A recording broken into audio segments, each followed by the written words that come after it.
13 number, আল্লাহ না করেন যে ব্যক্তি সুদী লেনদেন অবস্থায় মারা যাবে, দোয়া করে এরকম অবস্থায় কেউ মারা না যান। যদি মারা যায়, রাসূল বলেন আল্লাহর হক তাকে জান্নাতে না দেওয়া।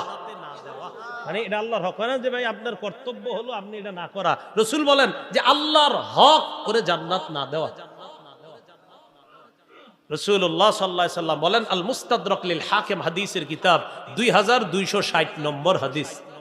قال رسول الله صلى الله عليه وسلم أربع حق على الله আল্লাহ ইদখিলাহুমুল জান্নাহ ওয়া লা ইউযিকুহুম নাঈমাহা।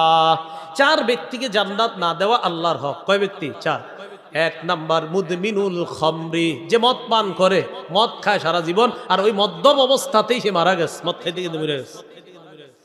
দুই নাম্বার ওয়া আকিলুর রিবা, সুদখোর, সুদী লেনদেনে মারা গেছে।